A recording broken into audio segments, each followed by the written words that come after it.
ఆంధ్రప్రదేశ్ శాసనసభలో వైసీపీకి ప్రధాన ప్రతిపక్ష హోదా దక్కించుకునే బలం లేదు.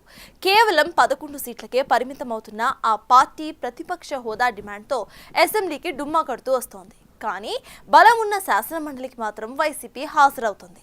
మండలిలో ప్రతిపక్ష నాయకుడిగా సీనియర్ నేత బొత్స సత్యనారాయణ ఉన్నారు. అయితే ప్రస్తుత అసెంబ్లీ సమావేశాల సందర్భంగా బొత్స వైఖరి జగన్ కు ఇబ్బంది పెట్టేలా తయారైందని వైసీపీ పెద్దలు భావిస్తున్నారట. అసలు శాసన మండలి వైసీపీలో ఏం జరుగుతోంది? జగన్ నిర్ణయాలను కాదని బొత్స అనుసరిస్తున్న ఆ వ్యూహం ఏంటి?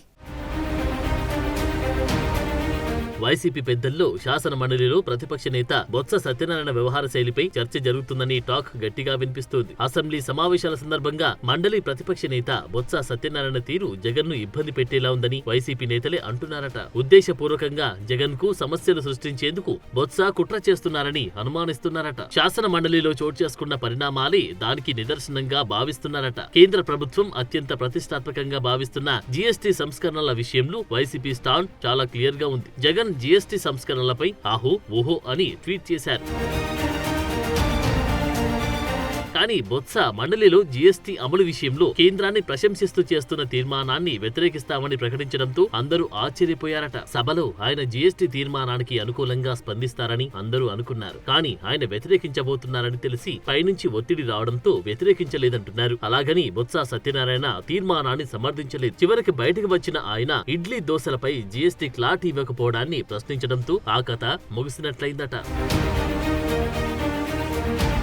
ఒక జీఎస్టీ విషయంలోనే కాదు, అనేక విషయాల్లో బొత్స తీరుతూ ఆ పార్టీ నేతలు ఇబ్బంది పడాల్సి వస్తుందనే టాక్ నడుస్తుందట. బీఎస్పీలో ఒకటి చెప్తారు, బయటకి ఇంకోటి మాట్లాడతారని వైసీపీ నేతలు గుసగుసలాడుకుంటున్నారు. పార్టీ అధ్యక్షుడు జగన్ ఒకటి చెప్తే బొత్స మరొకటి చేస్తున్నారు అని ఆ పార్టీ నేతలు ఆరోపిస్తున్నారట. అసెంబ్లీ సెషన్స్ మొదలైన తొలి 5 రోజుల కాలంలో మండల్లో బొత్స వ్యవహరించిన తీరుతో ఆయన వ్యక్తిగత ప్రతిష్ట పెరిగిందే కానీ వైసీపీ మైలేజ్ తగ్గిందంటూ ఎమ్మెల్సీలు ఆందోళన చెందుతున్నారట. మండలలో గాని బయట గాని ఎవరికి మాట్లాడే అవకాశం ఇవ్వకుండా మొత్తం బొత్స తానే అన్నట్లు వ్యవహరిస్తున్నారని, అటువంటప్పుడు ఇంకా తాము ఎందుకని ఆవేదన వ్యక్తం చేస్తున్నారట ఎమ్మెల్సీలు.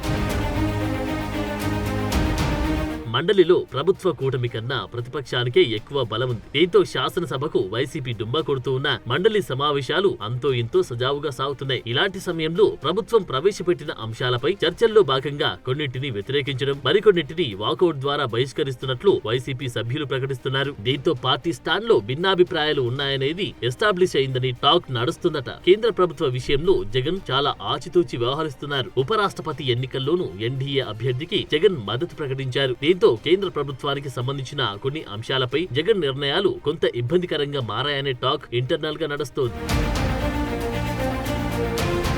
ఆ క్రమంలో బొత్స వ్యవహారం వైసీపీలో అనేక రకాల చర్చలకు కారణమవుతోంది. ఆయన ఇటీవల తీరు జగన్ ను అవమానించేలా ఉందని అనుకుంటున్నారు. ఇటీవల షర్మిలతో ఆత్మీయంగా ముచ్చట్లు, రఘురామ వంటి వారితో కలవడం జగన్ కు కొత్త అనుమానాలు రేకెత్తించేలా చేస్తున్నాయట. గత అసెంబ్లీ సమావేశాల్లోనూ బొత్స తీరుపై సోషల్ మీడియాలో విస్తృతంగా ప్రచారం జరిగింది. పవన్ కు బొత్స కరచాలనం చేయడం పెద్ద హాట్ టాపిక్ గా మారింది. ఆ సంఘటనపై బొత్స వివరణ కూడా ఇవ్వాల్సి వచ్చింది. మొత్తానికి శాసన మండలిలో తగినంత బలమున్న ప్రభుత్వాన్ని కనీసం ఇబ్బంది లేకపోతున్నారు అని వైసీపీ శ్రేణులు అభిప్రాయపడుతున్నాయి. చూడాలి రానున్న రోజుల్లో మండలిలోని బొత్స వ్యవహారం ఏ మలుపు తిరుగుతుందో.